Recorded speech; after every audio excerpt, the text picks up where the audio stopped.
With the newest Yu-Gi-Oh! Core set being released right around the corner and promising to shake up the metagame, we at Sanctum Squad wanted to take a brief look over the new cards, archetypes, and what you can pick up to be prepared for its release. If you do decide to grab yourself some cards to help these new decks, we would be grateful if you would try tcgaccess.com via our affiliate link in the description for some of the best prices around on singles, boosters, and accessories. Burst of Destiny, or BODE for short, has already had a significant impact in the OCG, dominating the local tournaments straight out the gate. The archetype from this set that has had the most significant impact is undoubtedly the Zhangjin, or Swordsoul as the localization will rename it.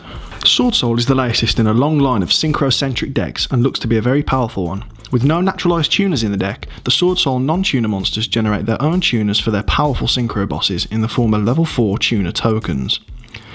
This has allowed the deck to shave away the space that other synchro decks would use on tuners, instead being able to use powerful consistency cards such as Pot of Desires and a heavy line of hand traps to combat the fellow meta contenders. This strategy has took the OCG metagame by storm, with every single pie chart of topping decks released by BODE the King being at least 25% Swordsoul.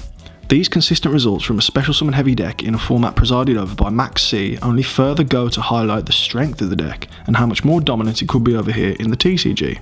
Some cards to preemptively pick up for anyone interested in this stunning synchro strategy include Baxia, the Brightness of the Yangzing, which is another powerful synchro monster that the deck can effectively utilise, alongside other strong level 8 to 10 synchro monsters such as Psyframe Lord Omega, Ruddy Rose Dragon, and the soon to be released Baroness de Fleur. Even a few of the tenure cards can find a home in the deck, namely Vessel for the Dragon Cycle and tenure spirits Adhara, Ashuna and Vashuda, which will give the deck another level of playing. For those looking to get the jump on the new Swordsoul players, cards like Token Collector and Summon Limit have shown to be fantastic answers for this tricky deck, especially the former. Overall, however, this deck is a solid strategy which you should expect to see featured on the top tables very soon. The next deck which is flocking around the meta is the fearsome Floowandereeze.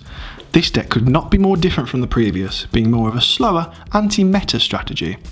Focusing exclusively on normal summoning, this winged beast bonanza abuses the mechanic to a frightening extent, with each of the smaller birds allowing for multiple normal summons in preparation to put out their bigger birds. Emperor Penguin aims to be on every end board, locking down the opponent's special summon monsters effects before going in for a quick kill on the next turn. This deck is a lot faster than decks of a similar ilk, such as True Draco or Subterra, and can easily push for the kill come turn 3. One thing to note, however, is this deck has struggled over in the OCG, barely featuring on Road of the King since release. This is somewhat worrying, since if that deck is struggling in a format with Max C, then how will it handle the much faster paced TCG? Regardless, I expect this deck to be a steady, solid rogue deck, taking victories from tops from players who do not respect it. Cards to grab before these birds come flying out the cage are Riser, the Mega Monarch, a beefy boss for the deck which allows for fantastic interruption on the opponent's turn. Prot of Prosperity, since players of this deck will need to see their starters or field spell, and good floodgates to slow your opponent's game down, which you should already have in your collection, like Rivalry of the Warlords or lose one turn. Duelists who seek to clip this deck's wings won't need to look far to find answers though, as Effect Veiler, Infinite Impermanence and Ash Blossom can be effective to stop this deck clear in its tracks. Keep an eye out for these buxom birds flying down to a local soon near you. Moving away from BODE exclusive archetypes now, the fan favourite heroes are back to save the day once again. Destiny hero Destroy Phoenix Enforcer is an absolute powerhouse and will push heroes back into the meta. Free recurring destruction every turn is always welcome no matter what the deck is, and along with the new Destiny Hero Denier, heroes can finally find themselves back at the top tables. Destroy Phoenix Enforcer will find himself in other decks as a supplementary engine too, as a way to put out a big-bodied interruption and maintain consistent tempo. Those wanting to unleash their inner Bonnie Tyler should be looking to pick up copies of Fusion Destiny, their fusion spell akin to Ref, and maybe even some copies of the Destiny heroes Dasher, Celestial, or those feeling fruity, Disc Commander, as all have seen some level of play alongside the new Denier. Protect yourself against the metagame's villainy with the new Destiny heroes this winter. A single card which is guaranteed to have a big impact for another fan favourite deck is Evil Twin Trouble Sunny.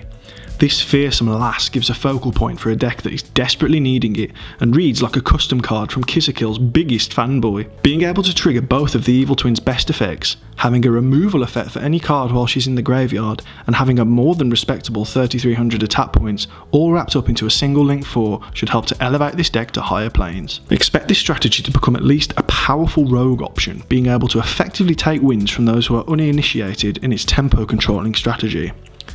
Blending this deck with the format's most effective hand trap should lead you and your waifu VTubers to GG easy. Other archetypes receiving new cards which are expected to aid them significantly are the Magikey and the Magistus decks.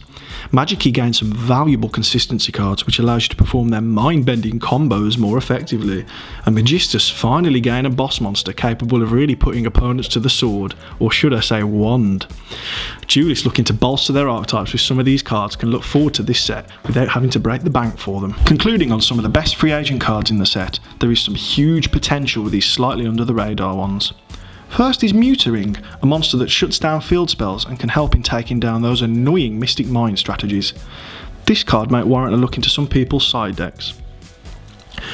Following that is King of the Sky Prison, another big monster that protects back row players' valuable resources and acts as a monster version of Trap Trick when it hits the board.